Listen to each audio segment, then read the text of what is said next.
schools of karate really, which is one which people understand as karate when they see it on the surface, which is understood as 3 Ks. So there's the Kion, which is the basic moves, the kata, which is the forms that you were talking about a minute ago, and so Kion, kata, and kumite, which is the sparring. And the sparring that you do in traditional karate, if you come over here, Caleb, is you're bouncing this way. I'm going to try and have a tap on his head, and then It's a very open guard, right? Yeah, well, yeah, kind of. So you think about the kind of like Olympic karate, Olympic taekwondo. It's here, and all you're trying to do is land a tap on to score a point. Yeah, that's why you get these athletic kicks and stuff.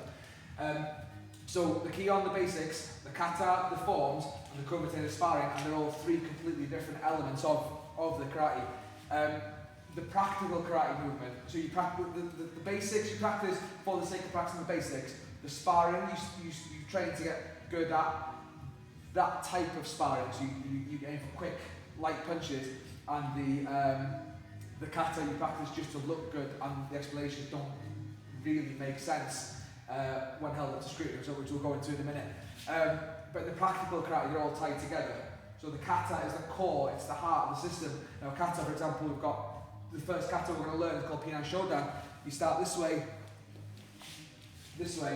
and it goes on. It's a long sequence of moves, which if you don't understand the context of it, it just looks like a dance. So I remember when I was on the training course with Carlton Warehouse, I explained that I won a kata competition, trying to explain what a kata was, and the guy ended up saying, so what, it's just like a dancing competition, you've got to remember the moves, you've got to do them right. But then in the practical karate movement, these moves make sense in a different context. So if you were trying to ask a 3K karate guy, the guys that call themselves traditional, even though they're not really traditional, because they've only been traditional since about 1940s, like post-war Japan. This is the practical karate goes back to Okinawa in the 16th, 17th century, where they were learning to defend, not just fighting other karate guys, but defending against people grabbing and that kind of stuff. So you ask a 3K traditional karate guy, what does this move at the start of the kata mean? Caleb's going to throw a punch, I'm blocking it, I'm maybe going for an arm break this way, which doesn't really make sense, or maybe I'm going for an arm break this way, which I can't really do anyway, and then I'm trying to go for a hammer fist this way. So we'll do it again, so I kind of hit with that hand, so I'm going 1, 2, right, there is a potential break there, but I can't, that's as far as I can get this. Doesn't make really much sense. It's more dependable, yeah, exactly. You put it in like a more practical context. So these moves here, explanation against closer up attacks. I'm trying to make my hand meet his face, right? So maybe we're here, maybe we're getting ready to fight now. That way, yeah, go for an uppercut, moving that hand to get an uppercut. It could be then from there, trapping the limb and going for this. We've got that, bam, bam, and then the hand fist to the face. So it's trapped limb, a trapped limb, a trapped limb, and a strike. Yeah. So you're fighting against a closer context. Now nobody in the street is going to come up to you and go that way. That's not how buggers attack. It's not, if you've been in the street fight, it's not how it starts. It starts off with all this and this way. But yeah, exactly. It started like that for me. It's not a shot that you can go up. Yeah. But it's yeah. Just around the chin. But that's more awareness, that is. But that's the thing though, with stuff like that, short of training your awareness, there's no technique for how do I stop a guy punching in the back of the head, right? So, all that is like wax on, wax off. So you're practicing the moves, yeah. ready for the practical, if you know what I mean. Yeah, exactly. So but it's different contexts. So context of this here is in the traditional sense, I am going for a block against a punch, then the context is I'm breaking his arm, and the context is I'm hammer fisting. The context of this one is I'm here, I'm in his face, that way, yeah? Or maybe he's getting my face again, and then that way, yeah? I'm grabbing and I'm striking. So I'm coming at this now, and I'm seeing, I've been taught it the traditional way, the 3K way, right? That's how the martial arts was always taught to me, was you block, you kick, you punch. So a lot of the moves can be seen as a block, a kick, and a punch, which I'll demonstrate in a minute. One of those sequences. So now I've trained jiu-jitsu, I've got to the purple belt, so about 5 years training, and now I'm looking at it. Somebody's pointing out to me, well, you can look at the karate this way, Or you can look at it this way, which has got more grappling and throwing in it. And then I've started seeing more jiu-jitsu in the karate. Yeah.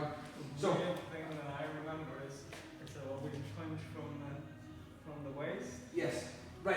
So that's the thing. But it teaches you the twist. That's one of the big things. You start this way, and you get this rotation here. Yeah. The theory in the 3K schools is that you pull back to generate power, right? That kind of rotation, counter rotation, compared to the more practical guys who we kind of try to lean forward and get that body weight behind it, if that makes sense, as opposed to sending 50% of your body weight back. Yeah. So why then do we pull the hand to here? Get your guide up me. Right. I'm pulling that limb out of the way to make the shot easier. I'm pulling him onto the strike and I'm unbalancing him. So it's the same moves, just you put them in a different context, right? And one of the contexts makes hell of a lot more sense than another. Yeah. So one of the ideas that I learned in the jiu-jitsu classes was the idea of the sort of red zone, the green zone, or the green, red, green zone, right? So at this range, I'm safe, right? You can't swing, you can't hit me, right? I'm in the green zone. Here, I'm in the red zone, we both strike each other, he can hit me and I can hit him. Here, I'm a bit safer again, so I'm in the green zone, you can't hit me in any meaningful way. So the aim is to get from the green zone through the red zone and back into the green zone as fast as possible. So you look at these moves now. 1, 2, 3. Through years of like teaching big classes to make it look good, to look good in competition, a kata might have been taught this way, but doing this does not look good in the competition, right? So in order to make it look good, in order to make it easier to teach a big move, you've got to do the big movements, you've got to explode out a little bit. It's that slow. Huh? Very flashy. Yeah, it's got to be. Spins and, Say imagine that. So when karate travelled from the island of Okinawa to mainland Japan, they were teaching, instead of like small intimate dojo groups like this, they were teaching dozens of students at a time. Now you imagine in the back of the room there, and I go, okay, do this. You can't see it, so go this way.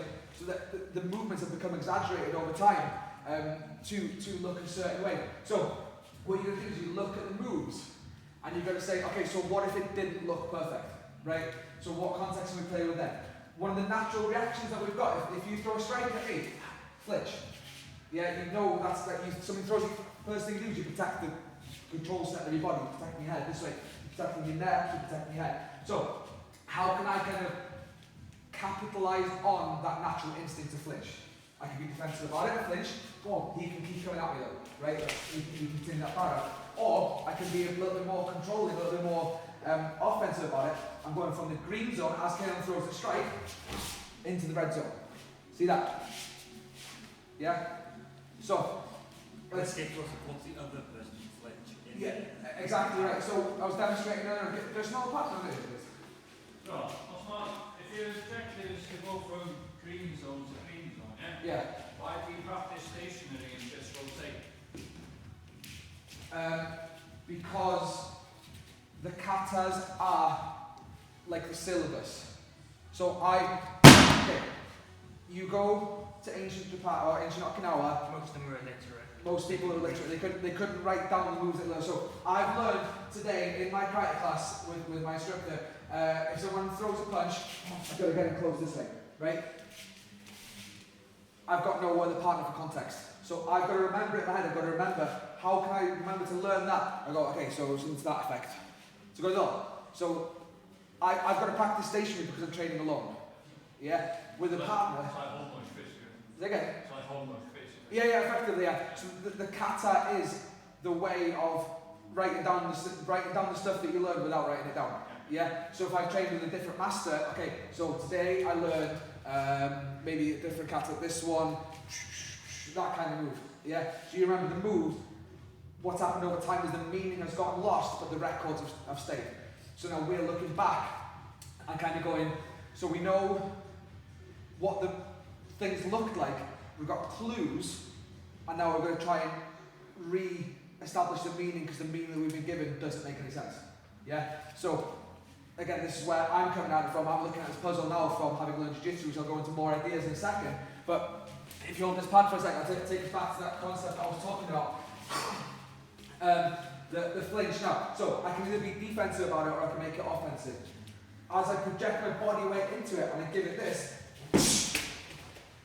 right? So I can either, thank you for making me look good there. I can either receive the attack this way, okay, there we go, or I can receive the attack this way, right? I know which one I'd rather do. The next move of the sequence, this way. You see this hand comes in, this hand goes out, oh wait, out this way. So I'm in, this way, disorienting, striking an easy target zone. So my goal now is, shit, I'm being attacked, I've got to get out of there safely. So one of the best ways to do that is disorient him so that I can make it easier to get away. It's based on civilian self-defense. If I get attacked, I need to protect myself. So we're here, we've given it this, we've given it this. Now the next move is that one. So the way I've kind of seen it is going from green, red, back into the green, clinch, disorient. Two options, one across the jaw, or three options really.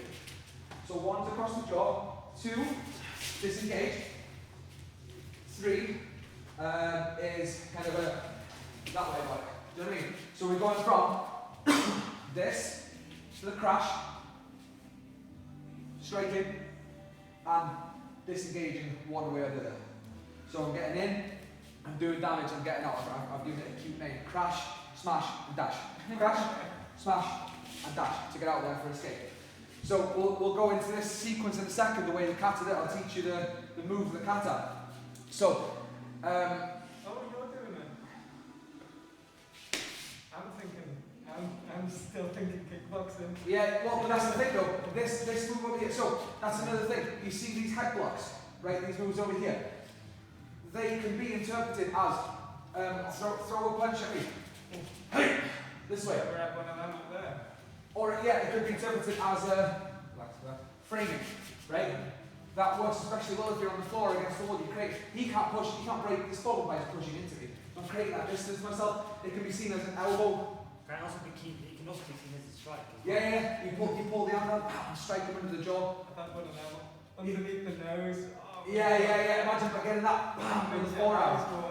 So you're looking at the problem of civilian violence through, and you know these people are getting attacked. You know that they've created a system to stop themselves getting attacked. And what's a mugger going to do? Stop right there. Hey! That way.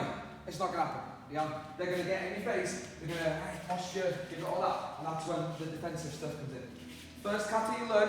1, 2, 3. Makes sense that you learn to capitalize the flinch. It teaches us one of these. That's because there's no point in the kata going 1 that way. It's good all. So let's go through that together. I'll kind of face this way then. So the first move, we go to our left. We put both hands up. So this one this way, that one this way. Great. A hammer fist here. This one pulls down, and this one goes across. Yeah. The analysis of the stance, there's a couple of different ways. I like to, this stance here is called a cat stance.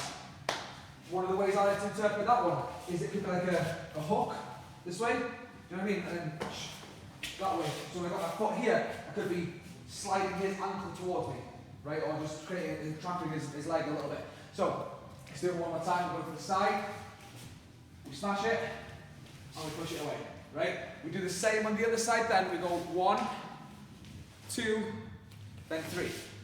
We practice it that way so we know what, we drill it both sides. Yeah, does that make sense? Yeah? Can we? We'll practice it, we'll go over it because we spent a lot of time going over and over this yesterday. So, 1, 2, 3, 1, 2, 3. Okay. Alright? Let's just drill that for a second. No, from a position. Yeah, they need a rib in it. So we've got a split copy of here. 1, 2, 3, yeah. 1. Okay. Imagine one, pulling the head in, I smash it. Yeah. And then slide. That's it. Yeah. So do it one more time. 1, 2, 3, and again. 1, 2, 3. So hand high, yeah, grab and smash, nachdi, a slide and push. Nachdi, okay. Okay. We'll add like 2 more moves on in a second. You're enjoying this, aren't you? Yeah, That's the thing. You're supposed to get right. That's the thing. Why are we teaching to do it gently? Right? You want to have that. That's why I presented that idea first. So that you came into it with a context. That you came into it with an idea of what we're doing. I could have shown you the moves and then told you what they meant, or I could tell you what they meant and then show you like how to practice it. Just my personality as well. Good. No, that's If I'm protecting myself, then I'm going down first. that's how the attitude should be. Yeah. So the attitude was backing off in how? Yeah, exactly. If one of you's going to get hurt, why has it got to be the non-aggressor? Or the non-instigator at least. So we'll go with the next kind of move then. So we'll go with 2 moves and we'll see if we've got time to do a different one. If not, we'll go to a couple of jiu-jitsu self-defenses, which again I can give you explanations for. So we're going to the side. 1, hammer it. 2, slide in. 3, this hand high, hammer it. Yeah, and then push it this way. Alright, this hand that's out, turn, and kind of in what looks like a block, and then kick. Land it forward. That's it. Alright, we'll go up to there. And I'll show you what that different, the kind of different context are. So let's go again. We've got 1, 2, 3. Yeah, should it up? Okay, go from the beginning. 1, 2, yeah, 3. Good, same on the other side. 1. Okay, yeah, 2, 3. Okay, same hand that's out. Block. Kick, efo'r coes front. With the front leg. Yeah. So, go back to here. Try. Yeah, now with your right leg kick. Okay. So, I am turning behind myself. Yeah? So if if this is my front, I am facing the moves to the front. So, the way that the traditional schools will say, you are attacking this way because a guy is attacking you from this side. So, for example, I'm receiving a strike, I'm blocking it, I'm striking this guy, then at the same time, this guy attacks me the exact same way, so I'm going to attack this guy with the exact same moves. In the meantime, Mr. Caleb over here is going to come behind me, and he's going to punch me, and yet somehow I know that he's going to, so I'm going to block it and kick him. But then, I turn my back for the next move, right? The other way of looking at it, which is backed up by writings, I've got a bad memory, so I can't remember who, but it's not their relation to me, but my relation to them. So, if you imagine Caleb's position as being constant, he is standing there, right? Whatever happens now, whatever direction my move goes, it's in relation to Caleb. So if I'm attacking forward, I'm attacking this way. I'm attacking from the side, if I'm going to the side. So that's why these moves at the beginning, coming in at angles, that way, to get out of the way of his limbs. If I am attacking backwards, then I need to be here. Yeah, so I'm to his back, right? So, this move over here, I can either turn around, psychically guess, God damn, I'm about to be punched, wah, this way, and then turn away from him, or, well, we'll go this way just to demonstrate. It can either be a block or a pull. Does that make sense? That motion, that pulling in motion. The kick, right? So, take that, that's a nice version. The nasty version, there's 2 nasty versions. Number 1, on the inside on the knee. Number 2, under the chin. Oh, I got a big elbow on the face there. Right. So, yeah, that movement makes more sense than the blocking version. Right? So, with that in mind, we're going to go. Huh? Me, her? I don't get hurt. I've got like connections with my face and my brain. Good scoop as well. Yeah. The kicks. I'll go into something with that and remind me about it in a minute. Okay. So we go to the side, hammer and pull in, strike to disengage. 1, 2, 3. Turn behind, kick. That's it. Right? So watch now. These can flow together quite nicely. So Caleb goes for a punch, bam, and then disengage. Yeah, so you see that flow sequence there? I'll do it again, I'll be a little more gentle. 1, You punched the wrong angle. I should have blocked it. I should have gone to that. Strike that just for the sake of demonstrating. So 1, 2, 3. You know what I mean? The strike is going to turn around a little bit anyway. So that's that. Going back to what you were saying then, that kind of scoop. There is a move in a kata called basai dai. Right? This is one of the things that kind of blew my mind a little bit. The kata goes this way. Bump, bump, bump, bump, bump, and then there's this scoop, right? So, yeah. the understanding, do you know what are you thinking? I've seen that. It's grabbing someone from the floor, right? That's a so a understanding it could be that Kalen throws a front kick, but you have to be kicking with his weak leg or something. I don't know why. So go for that one, and then I'm scooping it up that way. Alternative example, if you were to grab someone with the shoulder, you'd want your strong hand back, right? So you pull, if you're going to go for a flurry of strikes this way, you'd want your weak hand grabbing and your strong hand ready to hit, I would imagine, right? So, with Caelan's weak hand, he's going to grab my shoulder and he's going to hold tight, right? Please hold tight. Right. The move goes, drop your body weight, and wrench it up. Okay? That's jiu-jitsu self-defense. But you've already exposed yourself there for him to attack you. When I did it slowly, yes. No. Okay? If you did it quickly, bye. Go again. Yeah. I've dislocated his shoulder. He's not getting any strikes to that. So goes up. Yeah. So the key though, this is one of the things that kind of blew my mind a little bit with it because I'd always understood it this way, and then you're kind of sweeping that leg out way for the kick. See the other wrestling one as well? What's that? Where you've got someone's wrist and you do the same move. Yeah. And if they're off balance, then they're on the back. Yeah, that's the thing, right? So that's exactly it. For each of these moves, there's countless interpretations, right? You've probably seen different styles as well, but like wrestling, jiu-jitsu, kickboxing. That's just it. So, When you go back to original karate, even it had elements of boxing, kickboxing, had elements of jiu-jitsu. in a way.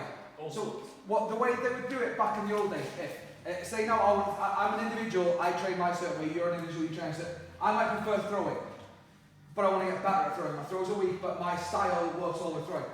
They would send me to train with a master who's good at throwing, right? This day and age, if you train outside the dojo, you're a traitor. You train with us, you train with nobody else. But you need to train other arts to get good at your own art. I trained jiu-jitsu and I trained karate and jiu-jitsu as two separate arts. I'd learned karate and I'd learned it the traditional way, and then I learned jiu-jitsu and I learned that the practical way, and now I'm going, oh damn, they're the same, right? Many paths up the same mountain. The mountain is protecting myself, the different paths, the different arts. But it's the same mountain, same problem, same solution to all the problems. Another example of this, so we'll go into this now actually, there's this concept in jiu-jitsu of self-defense called notions of safety, right? Which is something I think we've probably covered in at least Gangoid, if not later. Posture. Get your face that way, trying to, come on in. So Caelan's going to give me one of them, here, right? Relax. Same idea as karate, kickboxing. Here, I got my hands on his shoulders, so I can feel if he throws a hook. So go for a hook. I can feel it. I can protect myself. Give it a little bit of this. I'm going to close my eyes and show that it works. Because we're in a relaxed, obviously relaxed environment now. So if in a real situation, I'm like, feeling more of that. But we are just teaching. We are just learning. So after this, we go pop, pop. I've had enough of his bullshit posturing. Push away. Yeah. So on the street, a fight or somebody getting aggressive in your face, it's going to be this.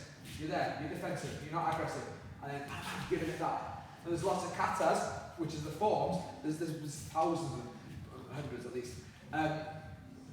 One of them is called shokusoku. It starts this way. Yeah? Remind me again? Yeah? So, you do that, you push them back towards a car, a curb, a wall, and you're in control of the situation then. Right? So you're learning these different, we see the template but we don't know what the moves are. Right? Another example of that exact same kata is you go for a double collar grab this way and keep your arms open up and do it that way. So, there you go. Jiu-jitsu self-defense. Right? Trap under there. The next move is this way. Kind of trap his leg and throw it over. The next move in the kata is this. Right? So you can see how the two different arts, but they're in each other. Yeah? So we'll drill, this is going back to what you asked a minute ago, this self-defense now. So we're here, let's go into our sort of guard defensive stance. And we go hand under chin, and drive. Yeah? So let's imagine now that somebody's getting our face. We're here, we're defending. Again, we're passive, we're relaxed. Hand under chin, and push. Right? So we're learning that now, stationary, because I haven't got a party to lean against. So like that. So imagine I taught you 3, 4, 5 different defences, and you have to go, okay, I learned that one, then I learned the one with the arm underneath, but I haven't got a party to lean against to make it look realistic. I haven't got a direction to go in. So let's just drill that for a second.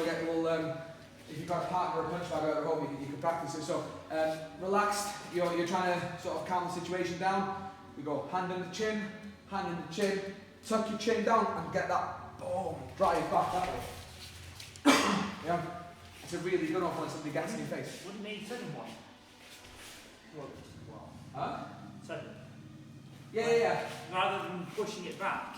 I mean, obviously pushing it Yeah, back. you want to check, you're going to press the advantage on. If I give it once, you start it back. If I press the advantage and charge you through, I'm putting you up against the wall, you're tripping over a curb, you're smashing into a car. Oh yeah, one open palm is going to do some damage, aren't it? It is? Yeah. Because it's done them enough that you can sort of... I agree with what you're saying. It's different, again, solutions to the same problem. But then, we're here, you're posturing my face, I can't really build up too much range, whereas this, I'm in control.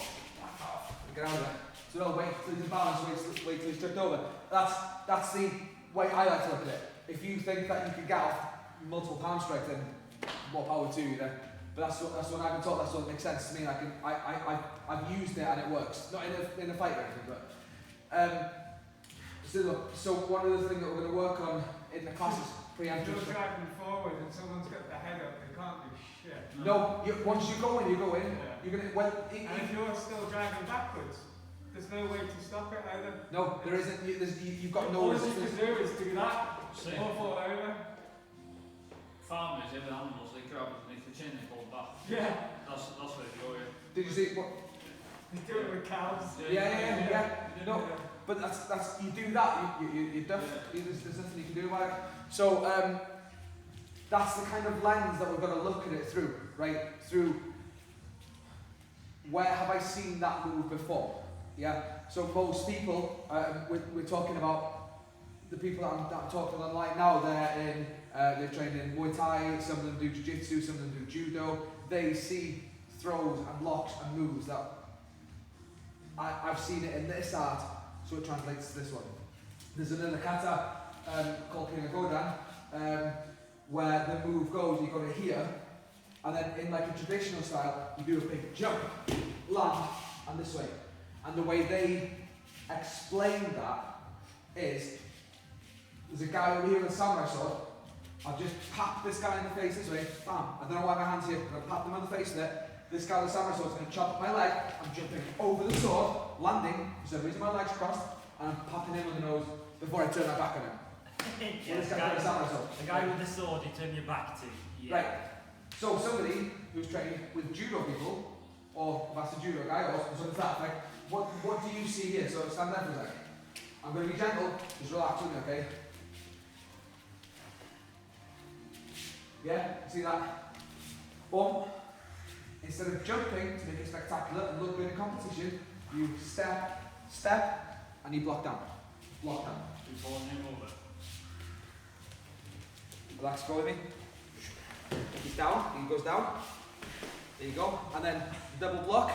Ow, my arm. Twist. Yeah? So I ask you, there's a traditional movement, there's a practical movement. Which one of those two explanations makes more sense? Which one is going to... Judo on it. The samurai sword, God, yeah. Yeah, I know, right? Yeah.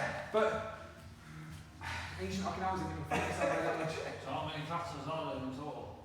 A lot. 1,000.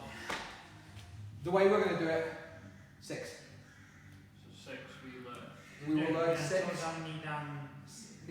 Shodan, Nidan, Sandan, Yondan, Godan are Naianchi. So 6 per belt or 6 in total? 6 in total. Half. So you learn half katas per belt. So with this belt now, we're going to go 2, 3, 1, 2, 3. 1, 2, 1, 2, 3, 4. And that's where we finished up. That's all the kata needs to learn for that belt.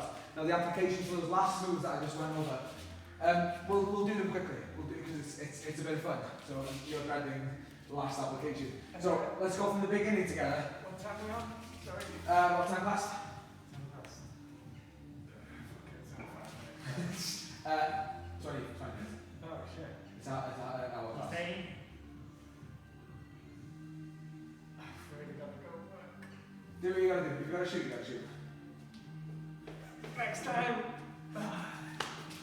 I was like, yeah. Let me show you. Let me just quickly show you this takedown then. So the traditional karate guys, when you do this move over here, they say it's a just relax. For God's sake.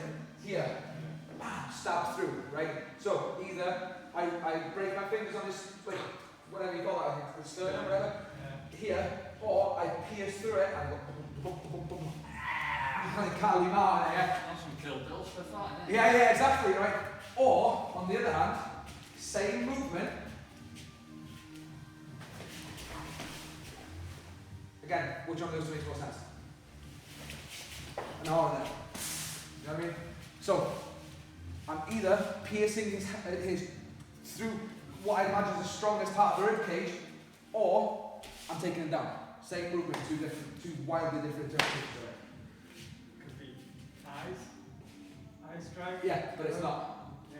Because it's there, Yeah. right? I mean, you could, yeah, for sure, you could do, but why? Could be a very polite handshake. Yeah, could be. But why would you?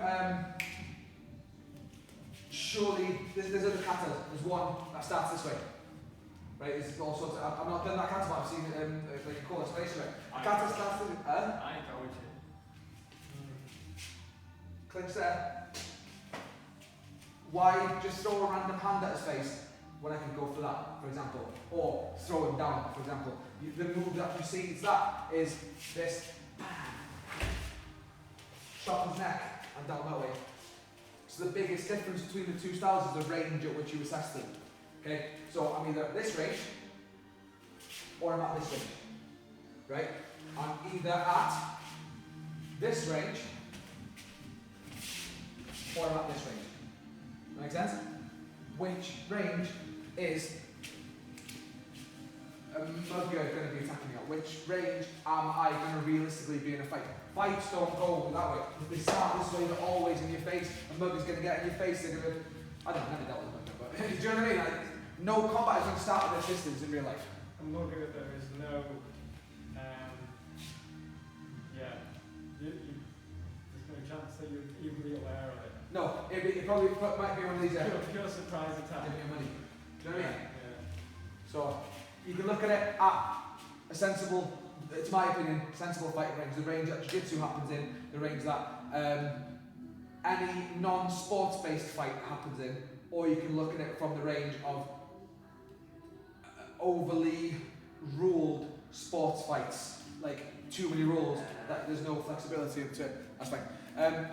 So we've got, we'll call it a little bit early actually, because if there's more of us then we might go a little longer. But so you've got these moves that you've either got the one school of thought, which is you are there's the basics, there's the kata, and there's the sparring, and they're all completely different stuff. The moves that you learn in basics may never translate to the sparring that you do, because you're not allowed to throw knees, you're not allowed to throw elbows, you're not allowed to throw hooks in most sparring, most karate style sparring.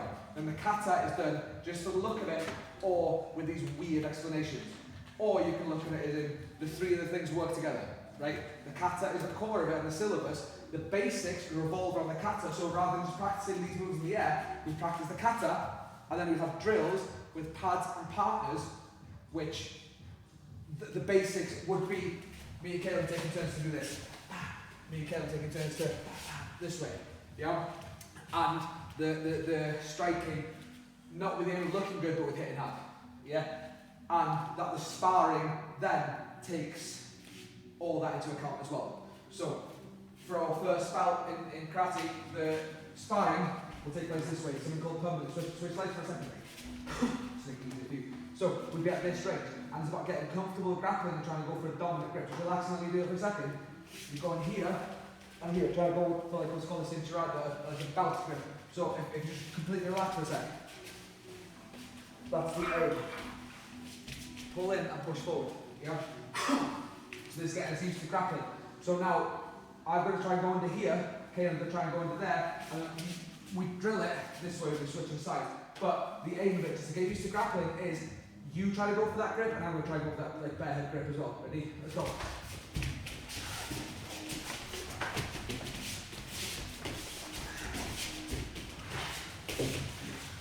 That makes sense. So that's how we're getting used to grappling. And that's the first stage of grappling. It's got thrown around like a rag doll. Yeah. Then there's ways around that though. Not for a couple months. Still got such a Yeah. So. Look at the size of these two.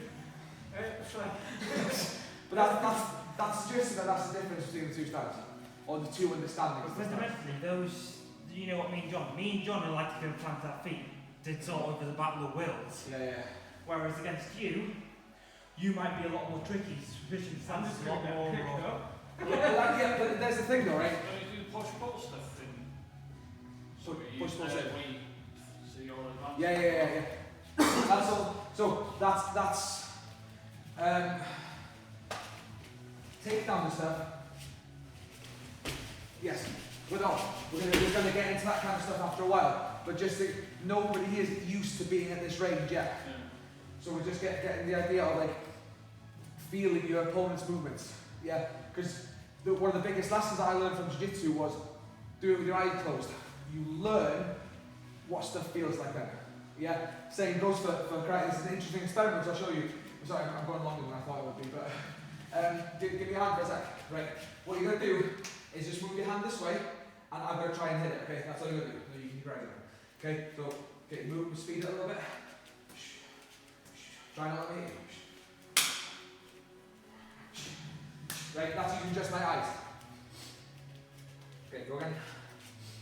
Keep going. I'm not pulling, just keep moving it. Keep pulling it. This hand is telling me where it is. Right, let's play it a little bit again. I've got my eyes closed now, let's go.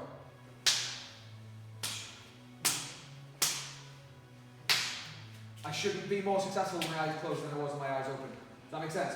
So you learn to feel, can't remember the word for it right now, but using this hand. It's like a gauge. You're using it more like a gauge, aren't you? Yeah. So this is that pulling hand again, and actually there's no, if your hand's not by your head, then it's doing something. So if we were here, and I want to go for a strike, if you're here, I know where it's headed. We're messy, I know where he is, because of the way my body Where goes. your hand is. Yeah, exactly. So if you've got your head down, you've got your arm behind his neck, you can still come up from there. Yeah, I've got an idea of where he is and what he's doing, and I've got that control. So there's no point in me just having a dead hand. That's this bullshit here. There's no point in that unless I've got something in it.